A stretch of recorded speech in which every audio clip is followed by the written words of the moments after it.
Imagine um lugar no coração das cordilheiras do Himalaia, repleto de nascentes de rios. Um cenário de belezas naturais estonteante, com montanhas nevadas, lagos e com uma área de 222 mil quilômetros quadrados, tamanho um pouco menor do que o estado de São Paulo. Eu estou falando da Caxemira, uma região com uma população de mais de 10 milhões de habitantes. É um lugar estratégico, onde 3 países poderosos colidem: Índia, Paquistão e China. Os chineses detêm 20% do território, mas paquistaneses e indianos não reconhecem a soberania de Pequim. 43% da região pertence à Índia e concentra o maior número de muçulmanos do país, que tem maioria hindu. O Islã é a religião oficial do Paquistão, que detém 37% da Caxemira. O problema é que essa configuração dá à Caxemira um status alarmante. Trata-se de um dos territórios mais militarizados do mundo. A Índia tem um exército de quase 1,5 milhão de soldados, enquanto o do Paquistão tem cerca de 600 mil. E gasta 86 bilhões de dólares por ano com defesa, 8 vezes mais do que o país vizinho. A Caxemira foi cenário de 3 guerras entre Índia e Paquistão. Uma disputa que se arrasta há quase 80 anos, com milhares de mortos e sem nenhuma solução duradoura. E desde meados de abril, um ataque reacendeu o temor de um confronto ainda mais perigoso. Este é o momento mais tenso entre Índia e Paquistão em 2 décadas. Terroristas mataram a tiros 26 turistas indianos que visitavam o lado indiano da Caxemira. A Índia acusa o Paquistão de apoiar milícias separatistas. O governo paquistanês negou o envolvimento no ataque. Mesmo assim, o primeiro-ministro indiano mandou cortar o fornecimento de água que sai das montanhas e fez os primeiros ataques. Mas os 2 países seguiram trocando bombardeios. Índia e Paquistão estão há dias em conflito. Até agora, 66 pessoas morreram no conflito, o mais violento em 2 décadas. O presidente Donald Trump anunciou a trégua numa rede social de manhã. Depois de uma longa noite de negociações mediadas pelos Estados Unidos, Índia e Paquistão concordaram com um cessar-fogo total e imediato. Dos 2 lados da fronteira, os moradores comemoraram a trégua. Mas poucas horas depois do anúncio, relataram novos disparos. E a Índia acusou o vizinho de retomar os bombardeios. O Paquistão negou ter violado o cessar-fogo e afirmou que a Índia é que estava atacando. Os 2 países declararam que vão retaliar. Um conflito que não se limita às suas fronteiras geográficas, já que o arsenal nuclear dos 2 lados preocupa todo o planeta. Esse é um conflito especialmente delicado porque tanto Índia quanto Paquistão têm arsenais nucleares, 170 ogivas para cada um aproximadamente. Isso de acordo com a Associação Internacional para Controle de Armas.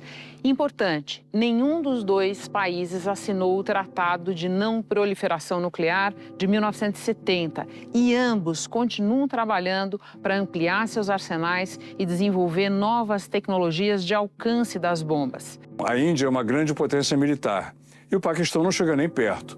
Mas para compensar essa inferioridade, o Paquistão tem o arsenal nuclear, praticamente equiparado ao do rival. Uma guerra entre os 2 levaria a uma catástrofe nuclear. Da redação do G1, eu sou Natuza Neri e o assunto hoje é o conflito na Caxemira. Como a disputa histórica entre Índia e Paquistão escalou nas últimas semanas e como o risco de um conflito entre as 2 potências nucleares faz o mundo prender a respiração. Minha conversa é com Günter Hutzit, doutor em ciência política pela USP e professor de relações internacionais da ESPM. É especialista nos temas de defesa e de segurança internacional. Segunda-feira, 12 de maio.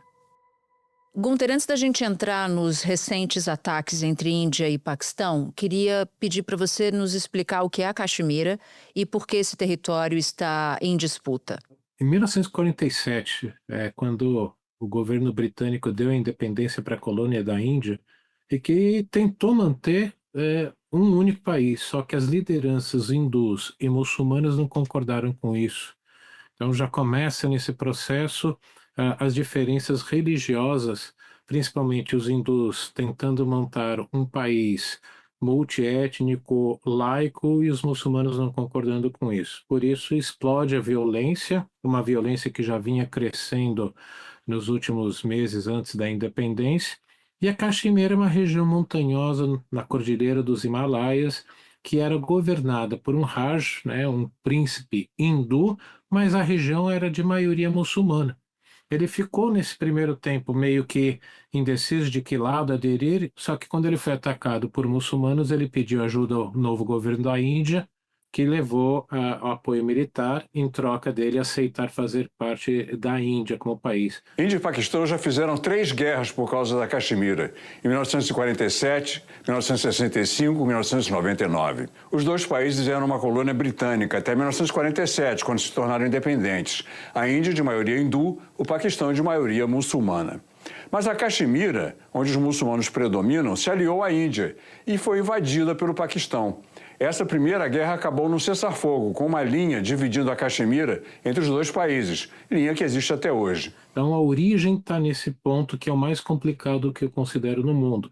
Uma disputa territorial misturada com disputa religiosa. Aí é uma disputa difícil de ser resolvida.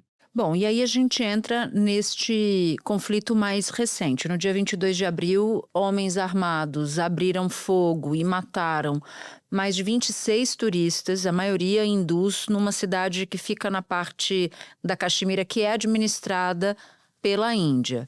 A partir desse momento, qual foi a reação da Índia ao ataque? Bom, o governo indiano culpou diretamente o governo paquistanês por esse ataque. Narendra Modi, o líder indiano, ele tinha que reagir, ele tinha que retaliar contra o Paquistão por um motivo, porque toda a força política dele se baseia no nacionalismo hindu. Então, ele tinha que atacar o Paquistão em retaliação àquele atentado terrorista, porque a sua base não aceitaria outra coisa. Isso porque, no passado, os grupos muçulmanos que têm atacado a Índia por causa da questão paquistanesa, e não só na Caxemira, por exemplo, em 2008, em Dubai, houve um grande atentado terrorista. Então, né, o governo paquistanês, historicamente, sempre deu apoio para esses grupos. Aí, hoje, há essa disputa se o governo paquistanês continuaria dando apoio ou não. O governo indiano afirma que sim. O governo paquistanês diz que não. E por isso mesmo que a Índia, com um governo nacionalista como o do primeiro-ministro Narendra Modi, não tinha outra alternativa que senão atacar militarmente, acusando o Paquistão. Agora, a Índia e o Paquistão partilham de pontos muito semelhantes na sua cultura, né? Em parte, sim, mas a partir do momento em que a partilha do território se deu com base na religião e principalmente a disputa desse território que é importantíssimo por ser a origem de vários rios, e os rios importantíssimos principalmente para o Paquistão, fica difícil conciliar qualquer tradição, qualquer cultura com esse tipo de situação. A Caxemira é uma região de população muçulmana e ela foi dividida aí em guerras no passado entre Índia e Paquistão. E o Paquistão é um país cuja identidade nacional, cujo nacionalismo se baseia na religião islâmica. Paquistão quer dizer país dos puros. Então, do ponto de vista do Paquistão, a Caxemira tem que ser paquistanesa, a Caxemira inteira. Bom, e como é que o Paquistão respondeu às acusações e à ofensiva da Índia? Negou e continua negando veementemente que tenha qualquer participação. E após os ataques indianos, primeiro afirmou que derrubou 5 caças indianos.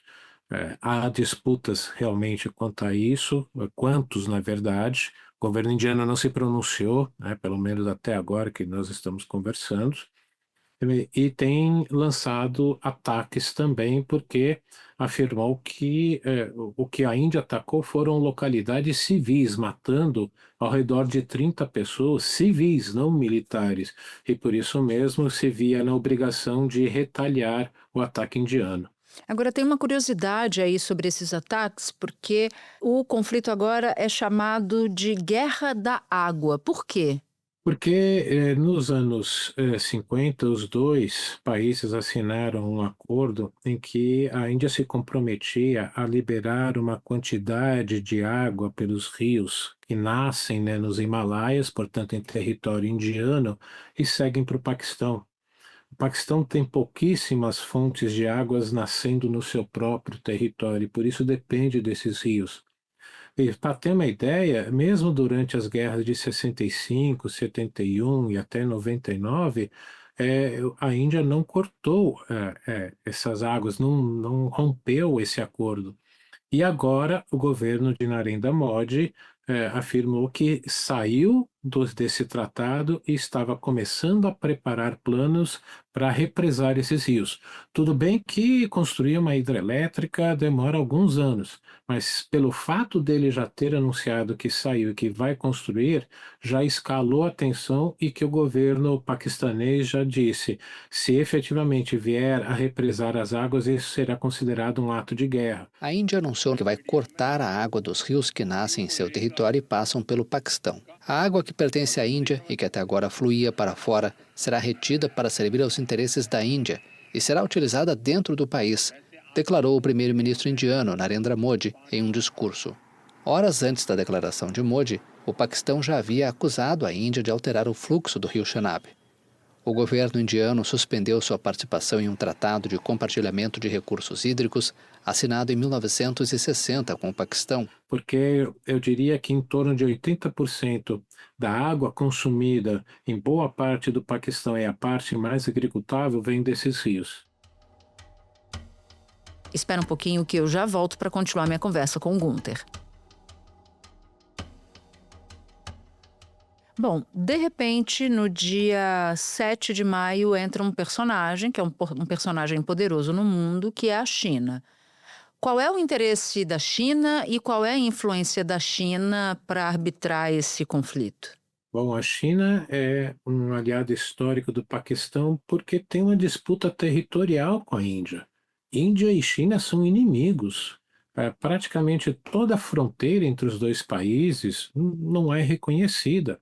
A última guerra entre os dois, por causa da Caxemira, em 1999, acabou por pressão dos Estados Unidos, que na época era o principal fornecedor de armas para o Paquistão. Agora isso mudou. Quem arma o Paquistão, inclusive com mísseis, é a China. Já a Índia, tradicionalmente, era armada pela Rússia, mas agora compra armas dos Estados Unidos e da França. Em plena pandemia, os soldados dos dois países entraram em conflito na mão, nem com armas, lutando. E vários, quase 2 dezenas de soldados indianos foram mortos e menos de 10 chineses foram mortos. Isso é para as pessoas entenderem que essa rivalidade é muito forte.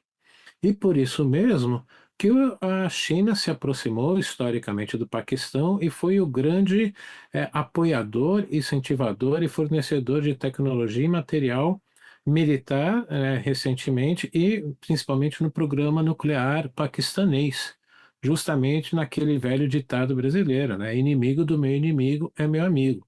O grande problema é que, nesse momento, um mediador precisa ser visto como neutro pelos dois lados. E a Índia não vai aceitar a China como mediadora de jeito nenhum. Por isso que há esse grande temor de que essa guerra possa escalar. A China pediu moderação, né, para os dois lados, mas pelo que você nos explica, a Índia não vai ouvir os apelos chineses. O governo chinês pediu, vários governos europeus pediram, o governo americano pediu, mas se vocês repararem, ficaram nesses pedidos. A comunidade internacional pediu cautela aos dois lados. Ambos os países possuem armas nucleares. Está havendo uma ofensiva diplomática para conter esse conflito entre Índia e Paquistão. O presidente Trump disse que se dá bem com os dois governos e se ofereceu para mediar. O secretário de Estado americano Marco Rubio está em contato com os dois. O Reino Unido, a China, a ONU pediram calma e diálogo entre os dois países. E o secretário-geral da ONU, Antônio Guterres, disse que o mundo não pode suportar uma guerra entre Índia e Paquistão. O Irã se ofereceu como mediador. Não há interesses e capacidades desses governos de efetivamente pressionarem um dos dois lados, muito menos os dois, a recuar. E isso porque o nacionalismo cresceu muito fortemente na Índia por políticas nacionalistas do governo Narendra Modi, e em resposta a isso, o Paquistão também tem adotado essas políticas nacionalistas. E aí cria esse caldo cultural nos dois países que os governos caem nessa armadilha. Voltar atrás agora ou parecer fraco para os seus eleitores, eles podem deixar de ser governo. Por isso que tem uma dinâmica bastante complicada em andamento. Pois é, parte dessa dinâmica complicada se deve ao fato de que a gente está falando de dois países com arma nuclear. Em que ponto Índia e Paquistão estão em termos de armamento nuclear? E se você enxerga a possibilidade de uma escalada que vá para esse lado? Olha, não existem números oficiais de armas por parte dos dois governos, então há algumas estimativas. O CIPRI, né, que é o Stockholm Institute for Peace Research, ele é o mais renomado no mundo, estima que o Paquistão tenha entre 160 a 170 ogivas e a Índia entre 165, 175, mais ou menos próximos. A Índia e o Paquistão são duas potências nucleares que fazem parte do pequeno grupo de estados que tem esse tipo de armamento. Rússia, Estados Unidos, China, França, Reino Unido, Índia, Paquistão, Israel e Coreia do Norte têm juntos 12.331 ogivas nucleares. 84% dessas ogivas pertencem à Rússia e aos Estados Unidos. Os russos têm 5.449, já os estadunidenses 5.277. A Índia tem 180 ogivas, o Paquistão 170. São volumes pequenos se comparados aos dois países com maior poder nuclear no mundo, mas ainda assim perigosos. O grande problema é que, tendo em vista que, de forma convencional, tanques, aviões, navios, caças, o Paquistão tem inferioridade numérica, o Paquistão preparou suas armas nucleares para serem muito mais táticas, para serem usadas em campo de batalha do que estratégicas, enquanto que a Índia é concentrado em armas estratégicas, ou seja, para destruir cidades, até porque o verdadeiro maior alvo é a China. A Índia tem uma política de não uso primeiro, ou seja, não vou usar a arma nuclear primeiro, só vou usar se for atacado. Só que isso leva ao que muitos dizem ao equilíbrio do terror. Tem uma racionalidade que faz com que os dois governos, com medo de uma guerra nuclear que mataria, aí no caso do sul da Ásia, centenas de milhões de pessoas, moderarem. O grande problema é que, primeiro, o nacionalismo cresceu, segundo, os militares dos dois lados se tornaram muito mais nacionalistas, e o orgulho militar, nesse caso, é muito importante. Terceiro, os governos não controlam completamente suas forças armadas e pode haver um erro de cálculo, um erro de apertar botão, um lançamento indevido e, portanto, numa situação inesperada, acabar escalar, sim, para uma guerra nuclear, que é uma preocupação que existe, é séria, não é mera especulação acadêmica, não. E como é que as potências, as grandes potências mundiais, e aí eu não incluo só países, incluo a ONU também, estão acompanhando esse conflito ou reagindo a essa possibilidade de um erro de cálculo eclodir uma guerra com o uso de arma nuclear? A gente tem que entender que, antes de mais nada, ONU, Conselho de Segurança das Nações Unidas, faz aquilo que os Estados-membros querem. Portanto, no máximo uma convocação por parte do secretário-geral, mas se os Estados-membros, principalmente os permanentes, Estados Unidos, Rússia, China, França e Reino Unido, não quiserem se envolver nesse conflito, não vão se envolver, e que é o que tudo indica. Até porque todos sabem que é uma situação complicada, por isso essa dicotomia. É complicada por envolver arma atômica, mas o medo é grande por envolver a arma atômica. E nesse mundo onde o multilateralismo está ficando cada vez mais fraco e o nacionalismo cada vez mais forte, exacerbado, você também vai ter a dificuldade dos governos justificarem qualquer intervenção, né, apoiando os dos dois lados. Então, é uma armadilha internacional muito complicada, que eu digo talvez uma das mais complicadas no mundo recente. Gunther, muito obrigada pela sua participação. A gente vai continuar acompanhando essa escalada por aqui. E se as coisas piorarem por lá, a gente vai te chamar de novo para nos contar sobre esses desdobramentos. Muito obrigada e bom trabalho para você. Eu que agradeço. Espero não ser chamado por esse assunto. Espero mesmo. Eu também. Espero mesmo. Até a próxima. Obrigado. Este foi o Assunto, o podcast diário disponível no G1, no YouTube ou na sua plataforma de áudio preferida. Comigo na equipe do Assunto estão Mônica Mariotti, Amanda Polato, Sara Rezende, Luiz Felipe Silva, Tiago Kazuroski e Carlos Catelan. Neste episódio colaborou também Camila da Silva. Eu sou Natuzaneri e fico por aqui. Até o próximo assunto.